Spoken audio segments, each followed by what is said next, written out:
Hello guys, welcome back to our channel. My name is Manu And my name is Mani. and you're watching Dil Se React. तो guys आज हम जिस video के ऊपर react करने वाले हैं वो है हाउ पाकिस्तानी कमांडोज सेव्ड मस्जिद अल हरम, कि पाकिस्तानी कमांडोज ने मस्जिद अल हरम को कैसे बचाया और कब बचाया, ये इंसिडेंट कब हैपन हुआ था। तो देखते हैं इस वीडियो में क्या बताया गया है। वीडियो का ओरिजिनल लिंक हम डिस्क्रिप्शन में डाल देंगे गाइस, आप उनके चैनल को भी सपोर्ट कीजिएगा और हमारे चैनल को भी सब्सक्राइब कीजिएगा। तो देखते हैं गाइस क्या रही है मस्जिद अल हरम की हिस्ट्री, कब हुआ था अटैक और पाकिस्तानी कमांडोज ने उसको कैसे बचाया। हमारे लिए काफी शॉकिंग है। चलिए देखते हैं, वीडियो को स्टार्ट करते हैं। Let's start. 20 नवंबर सन 1979 सऊदी अरब के शहर मक्का मुअज्जमा के अंदर फज्र का वक्त होता है। 50,000 से ज्यादा ज़ायरीन मस्जिद में मौजूद होते हैं और फज्र की नमाज की तैयारी कर रहे होते हैं। ये लम्हा, ये दिन मुसलमानों के लिए अहम होता है तारीखी एतबार से, क्योंकि ये वो दिन है कि जब मुसलमान अपने इस्लामिक कैलेंडर के मुताबिक सन 1400 का आगाज कर रहे होते हैं। 1399 खत्म हो रहा होता है। और ये दिन इसलिए अहम है क्योंकि कहा यह जाता है इस्लामिक एस्केटोलॉजी के अंदर हर बदलते हुए 100 साल में बिलीफ को और फेथ को रिवाइव करने के लिए एक मुजद्दिद आता है। और इसी एस्केटोलॉजी का फायदा उठाते हुए 300 से 600 दहशतगर्द मस्जिद अल हराम का मुहासरा कर लेते हैं। इनके पास राइफल्स हैं, पिस्टल्स हैं, गन्स हैं और ये मस्जिद में एंटर होते ही मस्जिद के तकरीबन 40 दरवाजों को बंद कर देते हैं। 2 पुलिस ऑफिसर्स को मार देते हैं। मस्जिद के मीनारों के ऊपर स्नाइपर्स को अपॉइंट कर देते हैं और मस्जिद में मौजूद मुसलमानों को यरगमाली बना लेते हैं। जैसे इनके हाथ में लाउड स्पीकर का कंट्रोल आता है, ये अनाउंस करते हैं कि हमारा पहला मुतालबा ये है कि मोहम्मद अब्दुल्ला अल कहतानी को इमाम वक्त और इमाम मेहदी माना जाए। सऊदी अरब से बादशाह को खत्म किया जाए, यूएस को तेल बेचना बंद किया जाए, वेस्टर्न सिविलियंस को डिपोर्ट किया जाए और हर वो इनोवेशन जो सऊदी अरब में आ रही है उसका खात्मा किया जाए।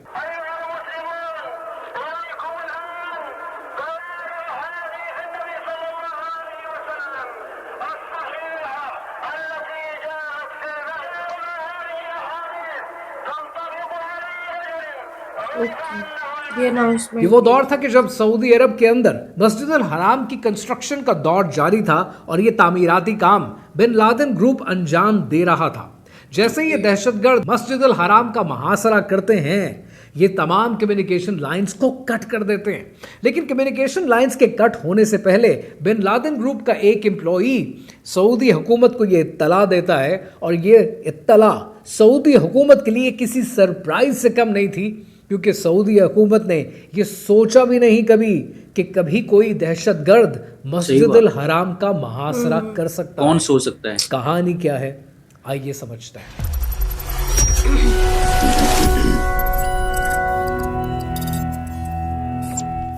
सऊदी हुकूमत के लिए इस मौके पर रिस्पांस देना एक इंतहाई मुश्किल अमल होता है, क्योंकि इस दौर में सऊदी हुकूमत के क्राउन प्रिंस फाहद अरब लीग अटेंड कर रहे होते हैं तुनीजिया में। सऊदी अरब के प्रिंस अब्दुल्ला जो कि नेशनल गार्ड्स की कमान संभालते हैं वो मोरक्को में होते हैं। So third in line prince Sultan को ये सारी कोऑर्डिनेशन करनी पड़ती है।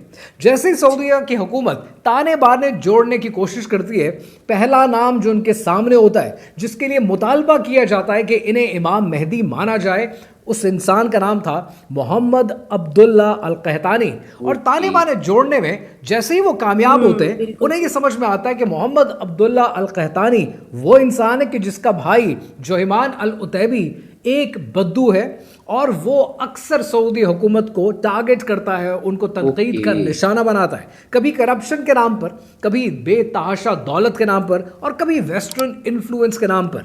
जोहिमान अल उतैबी एक ऐसा बद्दू है कि जिसने जय्यद उस्तादों से और प्रोमिनेंट स्कॉलर्स से तालीम हासिल की होती है, खास तौर पर शेख अब्दुल अजीज इब्ने बाज से, जो बाद में ग्रैंड मुफ्ती भी बने।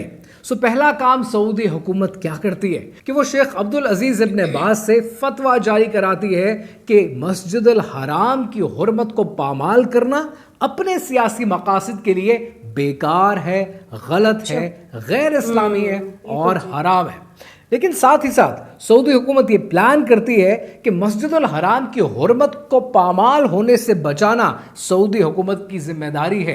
लिहाजा वो पहला काम क्या करते हैं, वो एक रिस्पांस प्लान करते हैं और इस रिस्पांस के लिए ministry of interior 100 security officers को मस्जिद की जानिब भेजती है। लेकिन दहशतगर्दों के पास हैवी आर्टिलरी और हैवी मशीनरी मौजूद होती है, जिससे इन 100 सिक्योरिटी ऑफिसर्स को भारी जानी नुकसान होता है। सऊदी गवर्नमेंट एक रीइंफोर्समेंट को प्लान करती है और इस रीइंफोर्समेंट के लिए वो सऊदीया की आर्मी और नेशनल गार्ड दोनों का सहारा लेती है और रीइंफोर्समेंट को प्लान करके एक और रिटेलिएशन प्लान करती है। और इस रिटेलिएशन के लिए सऊदीया की arm forces along with national guards मस्जिद अल हराम के 39 में से 3 गेट्स पर असॉल्ट लॉन्च करते हैं। लेकिन दहशतगर्दों के स्नाइपर्स उन्हें देख लेते हैं और एक बार फिर भारी नुकसान होता है सऊदीया की हुकूमत की इस प्लानिंग को। अब सऊदीया की हुकूमत अंडरग्राउंड टनल्स का सहारा लेती है कि किसी तरह इस टनल के जरिए मदद की जाए और मस्जिद अल हराम को बाजियाब कराया जाए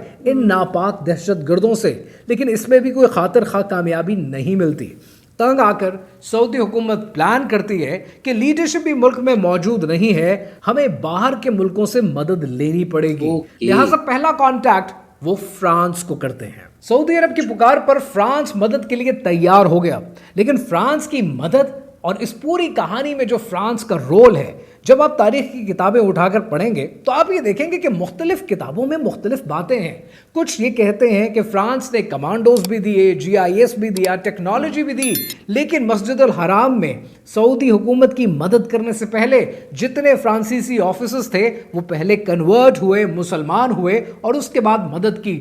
लेकिन जो ज़्यादा प्लॉजिबल थ्योरी है, वो ज़्यादा प्लॉजिबल थ्योरी ये है कि फ्रांस ने कहा कि हम आपको टेक्नोलॉजी भी देंगे, आपकी मदद भी करेंगे, हम आपको लेकिन टेक्निकल और एडवाइजरी सपोर्ट देंगे।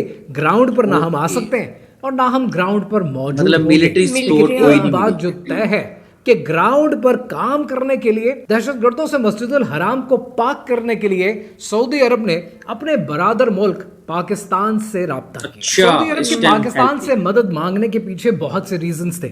सबसे बड़ा रीजन ये था कि पाकिस्तान और सऊदी अरब के बीच में मिलिट्री टाइज थी। पाकिस्तान सऊदी अरब की फोर्सेस को काउंटर टेररिज्म टैक्टिक्स के ऊपर ऑलरेडी ट्रेनिंग्स प्रोवाइड कर भी रहा था। And at the same time कि जब शाह फहद ने कॉल की और जनरल ज़ियाउल हक ने ये बात सुनी तो इमीडिएटली जनरल ज़ियाउल हक ने SSG कमांडोज की एक फॉर्मेशन को तैयार किया और अर्जेंट बेसिस पे ये फॉर्मेशन सऊदी अरब और मक्का मुकर्रमा पहुंची। और वहां जाकर इन्होंने अपना यूनिफॉर्म नहीं पहना, इन्होंने जूते तक नहीं पहने और फौरन अपने मिशन पे लग गए। फॉर वन सिंपल रीजन, क्योंकि मस्जिद अल हराम की सैंक्टिटी, उसकी हुर्मत और उसकी इज्जत वो पामाल नहीं होनी चाहिए। और इन SSG कमांडोज ने अपनी जान पर खेलकर मस्जिद के एक एक कोने से, एक एक कमरे से अपनी स्ट्रेटेजिक ट्रेनिंग के तहत एक एक दहशतगर्द को पकड़ा, कितनों को मारा, कितनों को गिरफ्तार किया। पाकिस्तान के SSG कमांडोज की जो खिदमात उन्होंने सऊदी हुकूमत को दी, उसके नतीजे में अल-कहतानी को वहीं मौके पर मार दिया गया। जोइमान अल-उतैबी को उसके 68 दहशतगर्दों के साथ गिरफ्तार किया गया और फिर बाद में इन दहशतगर्दों को 9 जनवरी सन 1980 में सऊदी हुकूमत ने सऊदिया के मुख्तलिफ शहरों में इनके सर कलम कर दिए और इस नासूर को हमेशा हमेशा के लिए मिटा दिया। सऊदी हुकूमत और पाकिस्तान के इन टाइज को अगर आप इंटरनेट पे सर्च करने की कोशिश करेंगे तो आपको बड़ा कुछ मिलेगा, लेकिन एक पर्टिकुलर जेस्चर है जो अगर आप ढूंढेंगे तो आपको शायद इंटरनेट पर मिल जाए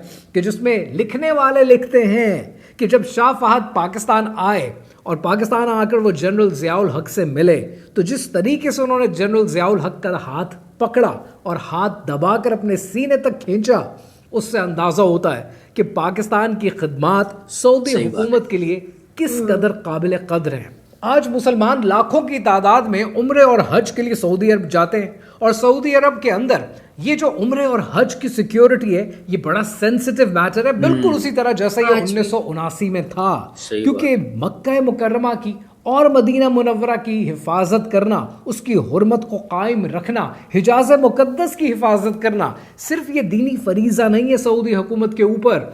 अगर खुदा न खास्ता इनकी हिफाजत में ज़रा सी भूल चूक हो जाए तो उसके सियासी नताइज बड़े दूर रस निकलते हैं। आज सऊदी अरब के अंदर उम्रे और हज को लेकर जो सिक्योरिटी प्रोवाइड की जाती है वो मिनिस्ट्री ऑफ इंटीरियर की तरफ से भी की जाती है, वो स्पेशल फोर्स फॉर हज एंड उमरा सिक्योरिटी की तरफ से की जाती है, और वो general authority for the affairs of grand mosque and profit सल्लल्लाहु अलैहि वसल्लम मॉस्क, ये पूरी टास्क फोर्स मौजूद हैं। और ये सब टास्क फोर्स एआई एल्गोरिथम की बेसिस पे, जीआईएस ड्रोन्स की बेसिस पे और क्राउड ट्रैकिंग की बेसिस पे आज इंश्योर करते हैं कि मक्का मुकर्रमा और मदीना मुनव्वरा इनका तकद्दुस कभी पामाल ना हो, इनकी हमेशा हिफाजत रहे, और इनकी हिफाजत हमारी जानों से ज्यादा अहम है। आज अगर आप पाकिस्तान को उठाकर देखें तो पाकिस्तान के अंदर करप्शन नेक्स्ट लेवल पर है, इन्फ्लेशन आसमान को छू रही है,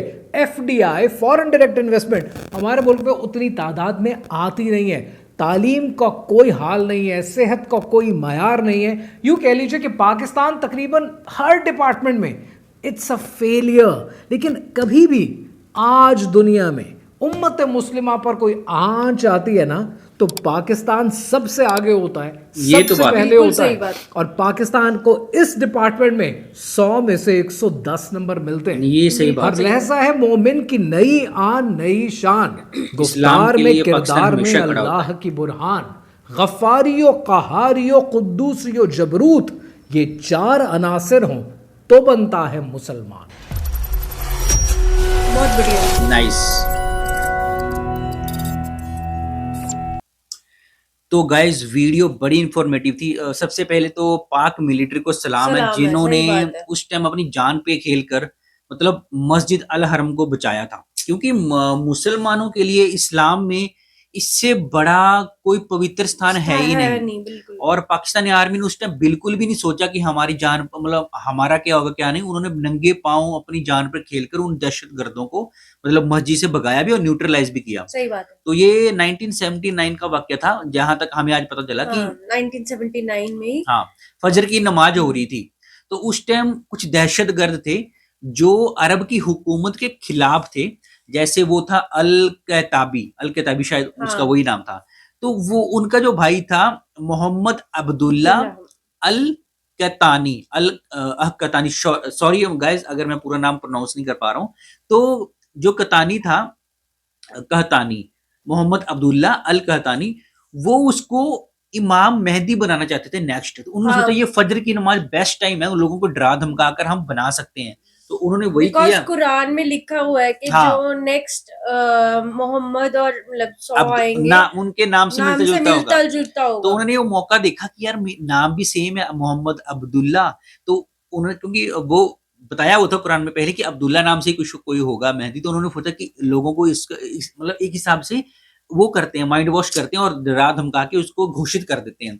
तो उन्होंने अनाउंस तो किया और लोग डर गए, और पूरी दुनिया छोड़ो अरब के लोगों ने भी ये कभी सोचा नहीं था कि ऐसे कोई मस्जिद में जाके मतलब कर देगा कुछ इतनी भी। पवित्र जगह पे जाके कोई अटैक करेगा और वहां से अनाउंसमेंट कर देगा, और वो भी गोलियों की नोक पे, बंदूकों की नोक पे। सही बात है। तो ये पूरे अरब में खलबली मच गई थी, पूरे मुस्लिम उम्माओं में, पूरे वर्ल्ड के मुस्लिम। फ्रांस ने भी हेल्प की, लेकिन तो दो है चीजें हुआ ऐसे था कि पहले उन्होंने मतलब अब जो अरब की जो मिलिट्री वगैरह थी, जो भी पुलिस के कमांडो वगैरह, उन्होंने फिर मोर्चा संभाला, लेकिन वो इतने शार्प मतलब एक्टिव थे वो मिलिटेंट, उन्होंने प्रॉपर पोजीशंस ली हुई थी अपन कोने में, स्नाइपर्स बिछाए हुए थे अपने। वो जैसे मिलिट्री एंटर कर रही थी वो स्नाइपर उनको मार रहे थे। नुकसान हुआ बहुत अरब मिलिट्री का। अरब, हाँ बिल्कुल। अरब फिर बाद में जो अरब मिलिट्री थी, सॉरी अरब की हुकूमत थी, जो अरब के जो प्रिंस थे, उन्होंने फिर मदद ली फ्रांस की। उन्होंने सोचा कि चलो आउटसाइडर्स की अब हेल्प लेते हैं, हमारी मतलब हमारे जो भी हमारे फौजी उनसे इतना ज्यादा कुछ हो नहीं रहा, अच्छा रिजल्ट नहीं मिल रहा। तो उन्होंने फ्रांस से हेल्प ली, लेकिन फ्रांस ने साफ मना कर दिया। उन्होंने बोला नहीं, दो थ्योरीज हैं इसमें भी। एक में लिखा हुआ है कि फ्रांस ने सब हेल्प की, उनकी मिलिट्रीज ने ऑन ग्राउंड आके भी की, लेकिन दूसरी थ्योरी में ये बताया गया कि उन्होंने बोला कि हम टेक्नोलॉजी दे देंगे, सब कुछ दे देंगे, लेकिन ऑन ग्राउंड नहीं आएंगे। बेसिकली उन्होंने ये बोला फ्रांस मिलिट्री ने कि हम आपको टेक्निकल हेल्प दे सकते हैं, जैसे आपको टेक्नोलॉजी वाइज कुछ भी आपको चाहिए, बट हम ऑन ग्राउंड हमारे सैनिक नहीं आएंगे। तो वहां से भी मतलब काफी अरब को डिमोटिवेशन ही मिली। तो फिर सोचा उन्होंने मतलब जो अरब के जो मेन लीडर थे, उन्होंने सोचा कि अब पाकिस्तान को मतलब वो हेल्प के लिए वो मनाया जाए। वो पाकिस्तान के पास गए, तो मोहम्मद जियाउल हक के पास। तो देख लो पाकिस्तान के उस टाइम के जो जिया उल हक थे, तो उन्होंने अपनी जो एसएसजी कमांडोज थे उनको आदेश दिया कि जाओ जाके मस्जिद अल हरम में जैसे जैसे वो जो भी आतंकवादी घुसे उनको न्यूट्रलाइज करो। और वो जो बताते हैं वो जो भी फौजी जा रहे थे उनको, क्योंकि एकदम से ऑर्डर मिलता है ना, तो पता ही नहीं था कि उन्होंने भी ये नहीं सोचा था कि मस्जिद अल हरम पे इतना बड़ा अटैक हो सकता है। तो उन्होंने अपने जूते चप्पल पहने ना प्रॉपर यूनिफॉर्म पहनी, वो ऐसे ही जो भी उनके विमान थे उनमें बैठ के पहले वहां पे चले गए पहुंचे। वहां। फिर उसके बाद अपनी अपनी सॉरी मस्जिद अल हरम में जाके वहां पे प्रॉपर पोजीशन भी ली, और एक एक करके उन्होंने कतानी को भी अल कहतानी को भी मार दिया, और उसके जो भाई थे उनको जो भी, हाँ। दहशत गर्द था जो अपने भाई को बनाना चाहता था अल कहतानी को, इमाम मेहंदी, उसको भी उन्होंने न्यूट्रलाइज कर दिया। इसके अलावा जितने भी दहशत गर्द और थे मिलिटेंट, उनको भी उन्होंने सबको न्यूट्रलाइज कर दिया, और जो बाकी पकड़े भी गए उनको दर्दनाक मौत भी दी गई। तो मैं एक बार बताना चाहता हूँ कि चाहे वो अरब हो, चाहे वो मुस्लिम्स हो, चाहे पूरे इस्लाम के ऊपर ना पाकिस्तान का बहुत बड़ा एक एहसान है, मैं मानता हूं। क्योंकि अगर बिल्कुल सही बात। अगर उस दिन पाकिस्तानी मिलिट्री ने हेल्प ना की होती। बिल्कुल उन हाँ। उन जो मिलिटेंट्स हैं उनको न्यूट्रलाइज ना किया होता, तो शायद उस टाइम जो नकली इमाम मेहदी भी आ चुका होता, और जो पाक पवित्र मस्जिद अल हरम की मर्यादा वो भी भंग हो चुकी हो होती। चुकी थी, तो हाँ। कोई भी इतना इज्जत ना करता मस्जिद अल हरम की जितनी आज है। तो उसके बाद से सिक्योरिटी बहुत टाइट है। अब तो चलो चप्पे चप्पे पर मतलब मिलिट्री की मतलब पोजीशंस हैं, बट पर फिर भी खतरा तो बना ही रहता है कि सही कभी बात भी है, दोबारा ऐसी कोई हरकत ना हो हाँ जाए। हाँ, एक बात इसमें और बताने मतलब वो है कि जो जो दहशतगर्द थे ना उनकी डिमांडें भी थी कुछ। हाँ। वो उनकी डिमांड ये थी कि एक तो अल कैतानी को इमाम मेहदी घोषित किया जाए, सेकंड हाँ। अरब का जो तेल है वो आउटसाइडर्स को देना बंद यूएस किया को जाए, देना बंद किया। यूएसए को देना, स्पेशली वो यूएसए के खिलाफ थे, यूएसए को देना बंद किया जाए। और उनकी एक और डिमांड शेख थी, अपना वो छोड़ दे, हाँ प्रिंस अपनी। प्रिंस हाँ। अपनी कुर्सी छोड़ दें। हाँ। और फोर्थ वन ये था कि जो भी बाहर के इमिग्रेंट है उनको सबको मार दिया जाए। तो ये पाक ये मतलब अरब की कंट्री उनकी ही रहे, तो ये उनकी डिमांडें थी जो कि पूरी नहीं हो पाई। तो इस मतलब मकसद से वो घुसे थे। तो गाइस वीडियो बड़ी इंफॉर्मेटिव, आज हमें एक्चुअल पावर पता चली कि पाक मिलिट्री की एक्चुअल पावर क्या है। जो लास्ट में उन्होंने मैसेज भी दिया, चाहे पाकिस्तान में गरीबी हो, जीडीपी कम चाहे हो, कुछ जीडीपी भी। कम है, चाहे एजुकेशन का लेवल कम हो, इसका कोई मायने नहीं रखता। जहां जहां बात मुस्लिम जहां जहां बात इस्लाम की आती है, आएगी ना, वहां वहां पाकिस्तान आर्मी खड़ी है। हमेशा खड़ी होती है, सबसे आगे होती है। तो ये होना भी यही चाहिए। अपने मजहब के लिए जो इंसान आगे आता है ना, उसको भाई सच में जन्नत ही नसीब होती है। तो इसी गुड नोट के साथ हम वीडियो को एंड करते हैं गाइज। मिलते हैं नेक्स्ट वीडियो में, तब तक आप लोग अपनी फैमिली का ख्याल रखिए, अपने बच्चों का ख्याल रखिए, अच्छा खाइए, अच्छा पाइए। मिलते हैं नेक्स्ट वीडियो में, तब तक के लिए साइनिंग साइनिंग ऑफ। ऑफ।